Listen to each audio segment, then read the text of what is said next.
She married a guy that she thinks she's better than. And honestly, she's jealous of him. She's jealous because I'm sitting at home, pumped out 3 kids, and he's on TV every day. He's getting all the fame. He's getting all the red carpet treatment. He's getting all this. And only time she gets attention is attention that he deflects to her. We wouldn't know about Ayesha Curry if it wasn't for Steph. She thinks she's up here, and she thinks he's down here. Steph right here? Steph? Rivah TV. What's up, guys? It's your girl Rivah, and I'm back again with another video. As we know, the Met Gala was this week, and there was a lot of stuff going on. Okay, like as the days continue, there's so much more information being revealed, so much more drama spawning. And as you guys saw in the title, people caught Ayesha Curry disrespecting Steph Curry again. Okay, so we're going to go ahead and dive into the conversation. And of course, I'm going to give you guys my thoughts, my feelings, and my opinion on this entire situation. So as you can see here, Steph and Ayesha Curry were very active on their social media, you know, showing that they were prepping or warming up for the Met Gala and, you know, doing all of these things kind of like to make a joke of the situation. And then right after that, they were seen leaving the hotel to make their way to the actual gala. And a lot of people caught different angles of Ayesha stepping out and Steph accidentally stepping on her dress. Steph right here? Steph? Yo! Now, here's the thing, okay?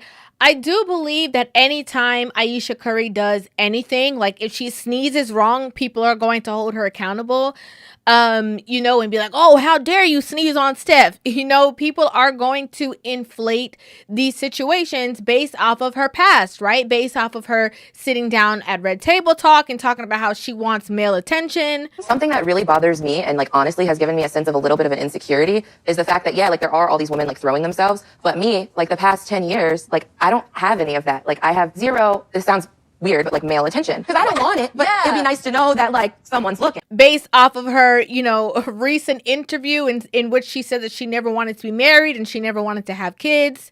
4 kids. Did you always knew you wanted a big family? No. So I didn't want kids. I didn't want to get married. I thought I was going to be career girl and that's it. So it's kind of like at this point, like people are going to hold you to a certain standard. Like you really can't do nothing, right? Now, when we look back at that video of her walking out of the hotel and him standing on the dress, I don't think, you know, her turning around and kind of like having a startled kind of look makes it a big deal. But I think what made it a big deal is that once she realized that the only person behind her was Steph, her face never like softened up, right? It was never like, oh, haha, it's you or this. It was kind of like, careful how you stepping, Steph. Like that's kind of the situation. Then they got to the red carpet and, you know, people were there. They're standing there to take pictures, just like pictures like this. And it was obvious that she was kind of like eyeing him in a certain way. Like, you need to back up. So as you can see, like the cameras are flashing. They're doing these pictures. You know, he's standing behind her and they're standing, you know, together kind of posing. And she's doing this look where it seems like she wants him to step away, right? And the reason why we know, or a lot of people on the internet have come to that conclusion, is because sometimes that's what happens, right? Like when Beyonce was there taking her pictures, she was there, she got the moment by herself, then she called her daughter, then she called her husband, and then they took pictures, right? So it's like she's kind of like, you're in my shot. Like you're in my moment, you're in my way, right? And a lot of people had different opinions on this. A lot of people were like, girl, you wouldn't be there if it wasn't for Steph. She married a guy that she thinks she's better than. And honestly, she's jealous of him. She's jealous because I'm sitting at home, pumped out 3 kids, and he's on TV every day. He's getting all the fame. He's getting all the red carpet treatment. He's getting all this. And only time she gets attention is attention that he deflects to her. We wouldn't know about Ayesha Curry if it wasn't for Steph. She thinks she's up here and she thinks he's down here. As you can see here, the first comment says, why is she looking at him like that? He's the star, my dear. Next person commented and said, Steph is like, you here because of me. You always forget that. Next person says, she really don't like him. Next person says he deserves better. Next person says she wants to take a picture without him. Next person says Steph looks good. She's looking at him with jealousy. Next person comments again. He's like, yeah, I'm here and you're here because of me, crying, laughing face. Next person said, Steph is fine and unbothered. He slayed effortlessly.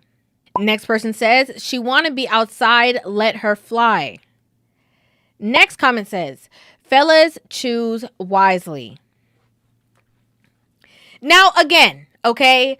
Again, this is something that she is going to have to deal with because she created this bed, right? Like, she literally created this scenario. Nobody would have known the intricate details. People would have had her, like, you know, pedestalized on a shelf, kind of like how they have Savannah James. Like, nobody would be thinking anything differently. They would just be like, oh, this cute, beautiful young couple, young family. Everything that we know about, you know, the intricacies of their relationship or how they met has been from her mouth. Mr. Steph Curry, you met him in high school? Yeah, I moved to the States at 14 to North Carolina, and that's actually where we met. He's one of the first people that I met in the States, but just friends. But did you, I also heard you had a no athletes rule. That is true. So tell me about that. A very disrespectful comment also on my part. It's so Okay. honestly, Okay. Thank you. Did you ever have anything in high school at all, or it was legit just friends? No, just friends. Just friends. Yeah. I get what you're saying. Like, you never saw him as something, but I'm like, when you look back, is there any memory that you're like, maybe there was something or no? Never. Marcel.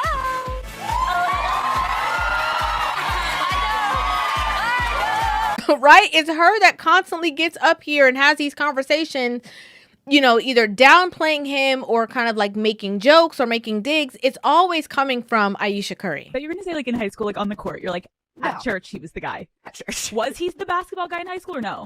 Apparently he was, but I genuinely didn't pay attention to that. She does not view Steph Curry as the NBA All-Star World Champion basketball player. She views Steph Curry as this guy that her mom and dad and her parents told her, you need to marry and secure the bag. She didn't want to be there. I saw that there was like some kind of interview that the two of them did after the Met Gala in which, you know, she was like looking to him to make all the answers and he was the one that was kind of like speaking the entire time. It's in the streets. I'm here with Steph and Ayesha. How y'all feeling?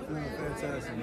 How was the Met Gala? It was beyond better than expected. Okay. It's our second one. Yes. So I think we knew kind of the lay of the land, but we enjoyed ourselves. Okay. I just feel like she doing that because she knows that when it comes to verbally, she on thin ice. Like, I think she knows, like, when it comes to her speaking or saying anything or, you know, having any kind of opinions on anything, it is, one, probably going to be taken out of context. I feel like this is something that gets misconstrued. Okay. Well, publicly. Let's clear it up. But two, it's going to lead her into some deeper dives, right? Because just by her body language alone, just by the way that she was looking at him and eyeing him alone, the internet is already, you know, going wild on this situation.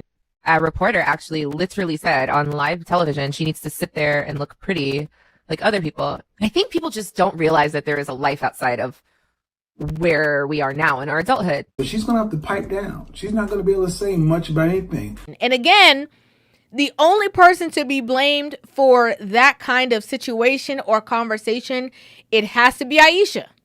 Okay? It has to be. I'd like to know what you guys think about this in the comment section down below. What are your thoughts on this entire situation? Do you feel like, yeah, you know, she's exuding this kind of energy of, you know, she really can't stand him and, you know, she would prefer to be anywhere else or by herself?